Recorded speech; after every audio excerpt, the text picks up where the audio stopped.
Assalamualaikum warahmatullahi wabarakatuh.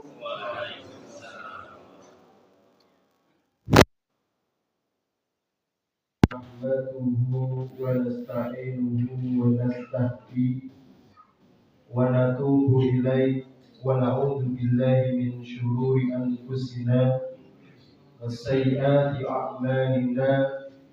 Man yahdihillahu fahuwal muhtadi wa aslaha min ba'di quwwatin ankasa. Ikhwatal iman, jamaah solat isya dan dilanjutkan dengan solat tarawih, ditutup dengan solat witir Masjid Al-Huda yang senantiasa dirahmati oleh Allah Azza wa Jalla. Rasa syukur harus senantiasa kita ucapkan kepada Allah Ta'ala, yang biasanya kita harus senantiasa minimal mengucapkan pripun Bapak Ibu?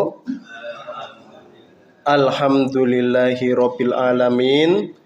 Pada malam yang penuh barokah ini kita masih diberikan kesempatan oleh Allah Ta'ala untuk menuju melangkahkan kaki-kaki kita melawan hawa nafsu. Inna nafsa la'ammarotum bisu, yang dimana keinginan itu senantiasa mengajak kita untuk berbuat yang tidak baik, akan tetapi kita mampu melawan hawa nafsu itu menuju ke masjid yang penuh barokah ini, tak lain dan tak bukan adalah hidayah dan taufik Allah Azza wa Jalla. Bapak Ibu yang dirahmati oleh Allah, salah satu tanda, kata Syekh Ali Jaber rahimahullahu ta'ala yang sudah meninggal itu, beliau mengatakan kalau akhir-akhir Ramadan, di akhir-akhir, alamat ciri-ciri Bapak Ibu kaum muslimin itu berhasil di dalam ibadah bulan Ramadannya, kalau di akhir-akhir bulan Ramadan itu sudah mulai merasakan watuk-watuk, suarane entek, pilek, wetenge loro, rapena, greges-gregesi, niku artosipun ciri-ciri berhasil melewati bulan Ramadan. Kata Syekh Ali Jaber itu salah satunya adalah di akhir-akhir bulan Ramadan itu merasakan sakit.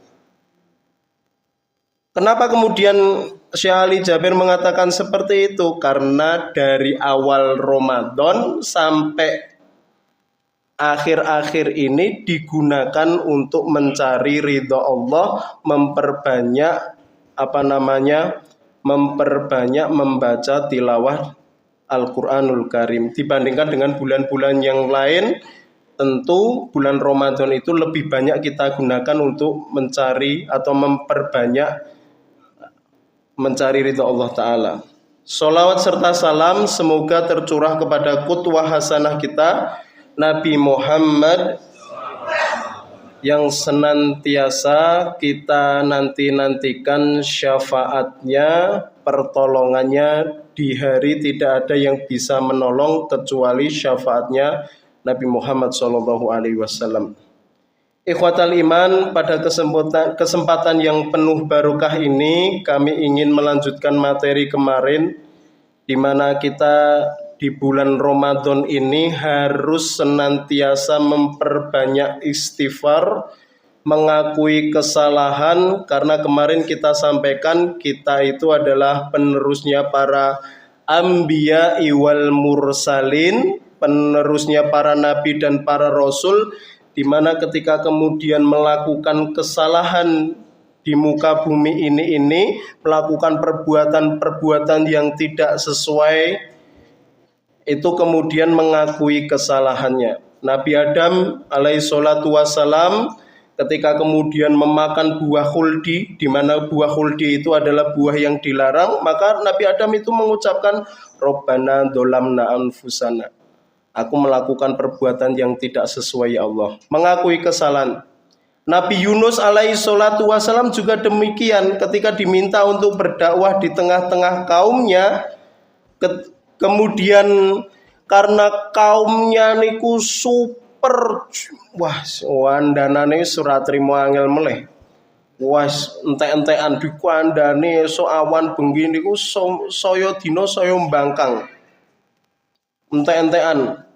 Nabi Yunus akhirnya membuat apa nih bahasane AED mungkin mutung nggih. Mutung semua dakwah meneh aku meninggalkan kaumnya. Hingga kemudian qadarullahu wa masyafa'al, Nabi Yunus akhirnya dimakan oleh seekor ikan yang sangat besar sekali. Wallahu alam, ikannya ikan apa Ustaz? Wallahu alam, hanya Allah yang tahu. Ya. Apa yang dikatakan Nabi Yunus? La ilaha illa anta subhanaka inni kuntu minadz dzalimin. Tidak ada ilah selain Engkau ya Allah, sesungguhnya aku ini termasuk orang yang zalim. Baik ikhwatal iman, kalau kata di para nabi senantiasa mengucapkan istighfar, coba kita qudwah hasanah kita Nabi Muhammad SAW di bulan Ramadan ini. Di bulan Ramadan Rasulullah itu sudah dijamin oleh Allah masuk surga. Memiliki sifat yang namanya maksum, terbebas dari kesalahan dan dosa. Rasulullah juga sebagai seorang kekasihnya Allah. Tetapi yang dicontohkan Rasulullah kepada kita umatnya, Rasulullah yang sudah dijamin masuk surga saja, ketika masuk di bulan Ramadan itu tak kurang dari 100 kali beliau mengucapkan Astaghfirullahaladzim, Astaghfirullahaladzim, mengakui kesalahannya. Padahal Rasulullah itu sudah jelas dijamin oleh Allah dimasukkan ke dalam surga. Apalagi kita manusia yang dari bangun tidur sampai tidur melih niku kula piyambak ngakoni waduh dosane ya Allah ya Rabbi saabrek-abrek. Maka ada dua kisah yang akan kita angkat pada hari ini. Yang pertama adalah kisahnya Hasan Al-Basri bersama petani. Suatu saat Hasan Al-Basri adalah seorang ulama yang terkenal dengan kesolihannya, ulama yang terkenal pada zamannya itu didatangi oleh petani yang mengeluhkan tentang kehidupannya. Jadi ulama pada zaman dahulu itu bukan hanya mengurusi urusan agama tok. Terkadang dicurhati tiang permasalahan hidup. Hasan Al-Basri ditanya oleh petani tentang 3 hal, Bapak Ibu yang dirahmati oleh Allah. Yang pertama adalah, wahai Hasan Al-Basri, akhir-akhir ini paceklik, kemarau yang sangat panjang sekali, tidak ada turun hujan, yang mengakibatkan aku itu tidak bisa tandur, ora iso melakukan aktivitas pertanian sama sekali. Apa solusinya, wahai Hasan Al-Basri? Hasan Al-Basri hanya menjawab singkat, istighfarlah. Kemudian petani itu juga mengeluhkan lagi, karena hujan tidak kunjung turun, akhirnya aku tidak memiliki harta karena pencaharianku itu hanya sebagai seorang petani. Apa yang harus aku lakukan, wahai Hasan Al-Basri? Hasan Al-Basri juga menjawab istighfaro. Karena aku hujan tidak turun, aku tidak memiliki uang, biasanya wis duwe ra udane ra teko, ora duwe duit, bojoku nesu-nesu. Istriku akan marah-marah padaku, aku tidak bisa menghidupi anak-anakku. Bagaimana ini Hasan Al-Basri? Hasan Al-Basri hanya mengucapkan istighfar. Kok enak mentoh Hasan Al-Basri ngomongnya guru istighfar tok.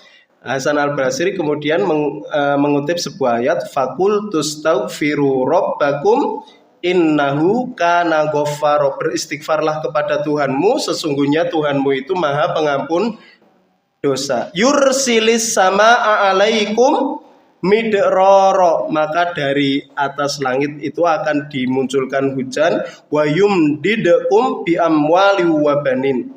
Dan kemudian ketika hujan itu turun membawa keberkahan, engkau akan mendapatkan pencaharian. Yang kedua, ikhwatal iman, sebuah kisah yang inspiratif juga tentang Imam Ahmad bin Hambal dan seorang penjual roti. Suatu saat Imam Ahmad bin Hambal itu nggak tahu kenapa pengen melakukan perjalanan. Hingga akhirnya Imam Ahmad yang sangat terkenal itu melakukan perjalanan sampai di sebuah jalan, ya kalau jangan dibayangkan pada hari ini lampu full padang ngonten nggih. Pada zaman saat itu gelap gulita. Lah Imam Ahmad bin Hambal itu sudah jauh dari rumahnya, kemudian beliau ingin singgah ke sebuah masjid. Oleh takmir masjidnya, oleh penjaga masjidnya tersebut, diusirlah Imam Ahmad tersebut. Ada seorang penjual roti yang kemudian baik hati menawarkan Imam Ahmad untuk singgah di rumahnya. Akhirnya Imam Ahmad singgah di rumahnya. Kemudian pada 2/3 malam Imam Ahmad terbangun hendak mau melaksanakan sholat tahajud, melihat si penjual roti tersebut ketika mengaduk-ngaduk rotinya tersebut itu sambil mengucapkan astagfirullahaladzim, astagfirullahaladzim, astagfirullah. Paginya baru ditanya, bengi-bengi ditakoki nggih, otomatis rasoban nggih. Paginya ditanya, wahai penjual roti, kenapa engkau setiap mengaduk adonan roti itu senantiasa mengucapkan astagfirullahaladzim, astagfirullahaladzim, astagfirullahaladzim. Wahai orang tua, wahai syekh, sesungguhnya karena istighfar ini seluruh permintaanku itu sudah dikabulkan oleh Allah Ta'ala. Aku memiliki harta, aku berkecukupan, aku pengen apapun itu sudah dikabulkan oleh Allah Ta'ala. Hanya satu saja yang belum dikabulkan. Aku ingin seorang ulama besar yang namanya Imam Ahmad bin Hambal itu tidur di rumahku. Masya Allah, tabarakallah. Imam Ahmad yang mendengar jawaban penjual roti itu memeluk penjual roti sambil menangis. Maka ikhwatal iman, di bulan Ramadan ini jelas yang kita minta kepada Allah, yang kita harapkan kepada Allah itu adalah gufirolahu ma taqaddama min dzanbi. Allah itu mengampuni segala dosa perbuatan yang kita lakukan. Maka di akhir-akhir bulan Ramadan ini perbanyak istighfar, akui kesalahan. Setiap perbuatan yang kita perbuat itu pasti banyak salah alfa. Kita mohon ampun kepada Allah agar ketika bulan Ramadan pergi dari hadapan kita, kita mendapatkan ampunan dari Allah Azza wa Jalla. Semoga bermanfaat apa yang kami sampaikan. Aqulu qouli hadza wa astaghfirullahi li wa lakum. Wassalamualaikum warahmatullahi wabarakatuh.